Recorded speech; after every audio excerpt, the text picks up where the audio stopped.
Hello दोस्तों, स्वागत है एक और नई वीडियो में। दोस्तों, आज का वीडियो बहुत ही खास होने वाला है क्योंकि आज के इस वीडियो में हम 25 इंपॉर्टेंट क्वेश्चन पर डिस्कस करेंगे जो कि कई बार एग्जाम में पूछा गया है और पूछे जाने की बहुत संभावना है। दोस्तों, आपको कमेंट बॉक्स में बताना है कि आपको 25 क्वेश्चन में से कम कितना क्वेश्चन सही हुआ। यदि चैनल पर नए हैं तो ज़रूर चैनल को सब्सक्राइब कर लें और आपको वीडियो शुरू से अंत तक देखना है ताकि आपको हर क्वेश्चन का आंसर आसानी से दे सकें आप लोग। तो चलिए बढ़ते हैं सिंपल क्वेश्चन की तरफ। देखिए, क्वेश्चन नंबर 1 में कहा गया कि संचार उपग्रह वायुमंडल के किस स्तर में अवस्थित किए जाते हैं। तो इसका जो राइट आंसर हो जाएगा वह सी हो जाएगा, आयन मंडल में। क्वेश्चन नंबर 1 में कहा गया कि संचार उपग्रह वायुमंडल के किस स्तर में अवस्थित किए जाते हैं। तो एक का सही जवाब हो जाएगा आयन मंडल में। चलिए अगले क्वेश्चन की ओर बढ़ते हैं। क्वेश्चन नंबर 2 में कहा गया कि भारत के स्वतंत्रता आंदोलन के दौरान महात्मा गांधी द्वारा स्थापित साबरमती आश्रम नगर के बाहर स्थित था। तो इसका सही जवाब हो जाएगा अहमदाबाद। 2 का सही जवाब बी हो जाएगा। भारत के स्वतंत्रता आंदोलन के दौरान महात्मा गांधी द्वारा स्थापित साबरमती आश्रम नगर के बाहर स्थित था अहमदाबाद के। क्वेश्चन नंबर 3 में कहा गया कि निम्न में से कौन सी धातु बिजली की सबसे अधिक सुचालक है। बहुत ही इंपॉर्टेंट क्वेश्चन। क्वेश्चन नंबर 3 में कहा गया कि निम्न में से कौन सी धातु बिजली की सबसे अधिक सुचालक है। तो इसका सही जवाब हो जाएगा चांदी। 3 का सही जवाब भी हो जाएगा। निम्न में से कौन सी धातु बिजली की सबसे अधिक सुचालक है। तो चांदी इसका सही जवाब हो जाएगा। क्वेश्चन नंबर 4 में कहा गया कि वर्ष का सबसे छोटा दिन कौन है। देखिए, क्वेश्चन नंबर 4 में कहा है कि वर्ष का सबसे छोटा दिन है। बहुत ही इंपॉर्टेंट क्वेश्चन, इसको भी स्टार मार्क कर लीजिए कि वर्ष का सबसे छोटा दिन कब होता है। जिसका सही जवाब हो जाएगा 22 दिसंबर को। 4 का सही जवाब भी हो जाएगा। 22 दिसंबर को वर्ष का सबसे छोटा दिन होता है। चलिए बढ़ते हैं अगले क्वेश्चन की तरफ। देखिए, क्वेश्चन नंबर 5 में कहा है कि निम्न में से कौन सा कर प्रत्यक्ष कर नहीं है। क्वेश्चन नंबर 5 में कहा है कि निम्न में से कौन सा कर प्रत्यक्ष कर नहीं है। तो इसका जो राइट आंसर हो जाएगा वह बिक्री कर हो जाएगा। 5 का सही जवाब सी हो जाएगा। कौन सा प्रत्यक्ष कर नहीं है तो बिक्री कर हो जाएगा। क्वेश्चन नंबर 6 में कहा गया कि किस वाद ने संसद में मौलिक अधिकारों में संशोधन का अधिकार दिया था। तो इसका सही जवाब है केशवानंद भारती बनाम केरल राज्य। 6 का सही जवाब ये हो जाएगा।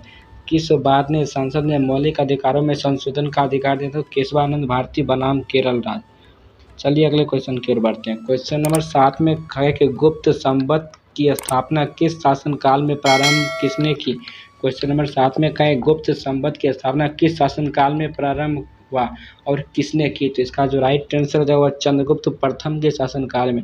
7 का सही जवाब ये हो जाएगा। चलिए बढ़ते हैं अगले क्वेश्चन की तरफ। क्वेश्चन नंबर 8 में कहा गया कि भारत में सबसे बड़ी नौका प्रतियोगिता कहाँ होती है। क्वेश्चन नंबर 8 में कहा गया कि भारत में सबसे बड़ी नौका प्रतियोगिता कहाँ होती है।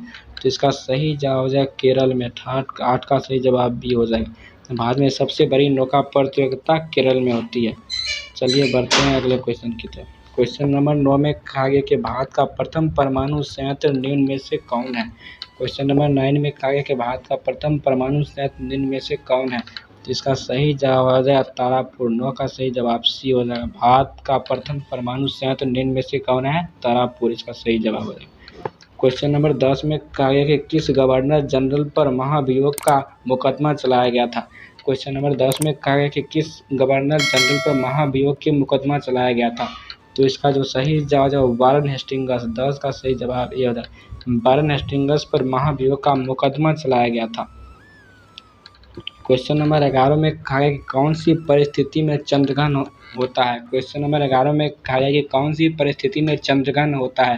तो इसका सही जवाब है पूर्ण जब चंद्र उगता है तब चंद्रग्रहण होता है। इसलिए 11 का जो सही जवाब हो जाएगा 80 हो जाएगा।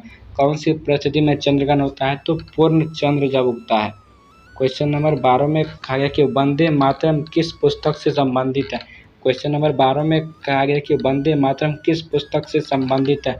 तो इसका सही जवाब है आनंद मठ से। 12 का सही जवाब ये हो जाएगा। वंदे मातरम किस पुस्तक से संबंधित है तो आनंद मठ इसका सही जवाब हो जाएगा। क्वेश्चन नंबर 13 में कहा गया कि सामान्य ट्यूबलाइट में कौन सी गैस होती है। क्वेश्चन नंबर 13 में कहा गया कि सामान्य ट्यूबलाइट में कौन सी गैस होती है। तो इसका जो राइट आंसर हो जाएगा आर्गन के साथ मर्क्यूरी वेपर होता है। 13 का सही जवाब सी हो जाएगा। सामान्य ट्यूबलाइट में कौन सी गैस होती है तो आर्गन के साथ मर्क्यूरी वेबर होती है। चलिए अगले क्वेश्चन की ओर बढ़ते हैं। क्वेश्चन नंबर 14 में कहा गया अप्रत्यक्ष कर का भार मुख्यतः किन्हें वहन पड़ता है। क्वेश्चन नंबर 14 में कहा गया अप्रत्यक्ष कर का भार मुख्यतः किन्हें वहन करना पड़ता है। तो इसका जो राइट आंसर हो जाएगा उपभोक्ता को। 14 का सही जवाब सी हो जाएगा। अप्रत्यक्ष कर का भार मुख्यतः किन्हें वहन करना पड़ता है, तो उपभोक्ता को। क्वेश्चन नंबर 15 में कहा सुदीर्घकालिक गतिहीनता का अर्थ है। क्वेश्चन नंबर 15 में कहा सुदीर्घकालिक गतिहीनता का अर्थ है एक गतिहीन अर्थव्यवस्था। 15 का सही जवाब ये हो जाएगा। चलिए बढ़ते हैं अगले क्वेश्चन की तरफ। क्वेश्चन नंबर 16 में कहा है कि कांच की कौन सी किस्म का तापरोधी है। क्वेश्चन नंबर 16 में कहा है कि कांच की कौन सी किस्म का तापरोधी है। तो इसका सही जवाब आ जाएगा पायरेक्स कांच। 16 का सही जवाब सी हो जाएगा। कांच की कौन सी किस्म तापरोधी है, तो पायरेक्स कांच। चलिए अगले क्वेश्चन की ओर बढ़ते हैं। क्वेश्चन नंबर 17 में कहा गया कि निम्नलिखित में से किस शास्त्रीय नृत्य शैली में कथा भाव हमेशा महाभारत या रामायण से लिया जाता था। तो इसका सही जवाब है कुचिपुड़ी। 17 का सही जवाब सी है, जो कि आंध्र प्रदेश से है। चलिए अगले क्वेश्चन की ओर बढ़ते हैं। क्वेश्चन नंबर 18 में कहा कि निर्मला सेरेन किस खेल से संबंधित है। क्वेश्चन नंबर 18 में कहा निर्मला सेरेन किस खेल से संबंधित है। तो इसका जो सही जवाब है वो है स्प्रिंट से। 18 का सही जवाब डी हो जाएगा। निर्मला सेरेन स्प्रिंट से संबंधित है। चलिए अगले क्वेश्चन की ओर बढ़ते हैं। क्वेश्चन नंबर 19 में कहा गया कि वह मुस्लिम मकबरा कहाँ है जिसमें पैगंबर मोहम्मद साहब एक बाल सुरक्षित रखा गया है। क्वेश्चन नंबर 19 में कहा गया कि वह मुस्लिम मकबरा कहाँ है जिसमें पैगंबर मोहम्मद साहब एक बाल सुरक्षित रखा गया है। तो इसका जो सही जवाब है वह श्रीनगर। 19 का सही जवाब सी हो जाएगा, श्रीनगर में। चलिए अगले क्वेश्चन की ओर बढ़ते हैं। क्वेश्चन नंबर 20 में कहा गया कि सत्याग्रही ए.के. गांधी को सत्याग्रह करने के लिए सबसे पहले कब जेल हुई थी।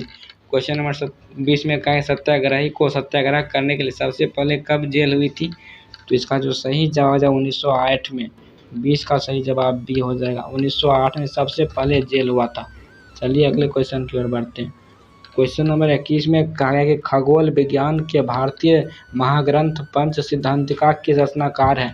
क्वेश्चन नंबर 21 में कहा गया कि खगोल विज्ञान के भारतीय महाग्रंथ पंच सिद्धांतिका के रचनाकार है। इसका सही जवाब हो जाएगा बरहमिहिर। 21 का सही जवाब ये हो जाएगा। चलिए अगले क्वेश्चन की ओर बढ़ते हैं। क्वेश्चन नंबर 22 में कहा गया कि सैंडलर आयोग का गठन कब किया गया था। क्वेश्चन नंबर 22 में कहा गया कि सैंडलर आयोग का गठन कब किया गया था। तो इसका जो राइट आंसर हो जाएगा 1917 ईस्वी में। 22 का सही जवाब डी हो जाएगा। सैंडलर आयोग का गठन 1917 ईस्वी में किया गया था। चलिए अगले क्वेश्चन की ओर बढ़ते हैं। क्वेश्चन नंबर 23 में कहा है कि शिवाजी के प्रशासन में पेशवा कहा जाता था। क्वेश्चन नंबर 23 में कहा गया कि शिवाजी के प्रशासन में पेशवा कहा जाता था। तो इसका जो सही जवाब हो जाएगा प्रधानमंत्री को। 23 का सही जवाब सी होगा। शिवाजी के प्रशासन में पेशवा कहा जाता था प्रधानमंत्री को। चलिए क्वेश्चन नंबर 24 को देखिए। क्वेश्चन नंबर 24 में कहा गया कार्बन का सर्वाधिक कठोर अपरूप होता है।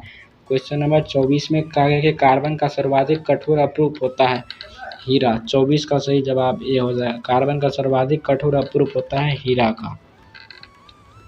देखिए सबसे लास्ट क्वेश्चन 25 नंबर क्वेश्चन में ओजोन परत के अवक्षय का कारण है। इसका सही जवाब क्लोरोफ्लोरोकार्बन। ओजोन परत के अवक्षय का कारण है क्लोरोफ्लोरोकार्बन, इसलिए 25 का सही जवाब ये हो जाएगा। दोस्तों इस वीडियो में हमने 25 इंपॉर्टेंट क्वेश्चन पर डिस्कस किए थे। आपको कमेंट बॉक्स में बताना है कि आपको कितना क्वेश्चन सही हुआ। यदि चैनल पर नए हैं तो ज़रूर चैनल को सब्सक्राइब कर लें। मिलते हैं नेक्स्ट वीडियो में, तब तक के लिए जय हिंद जय भारत।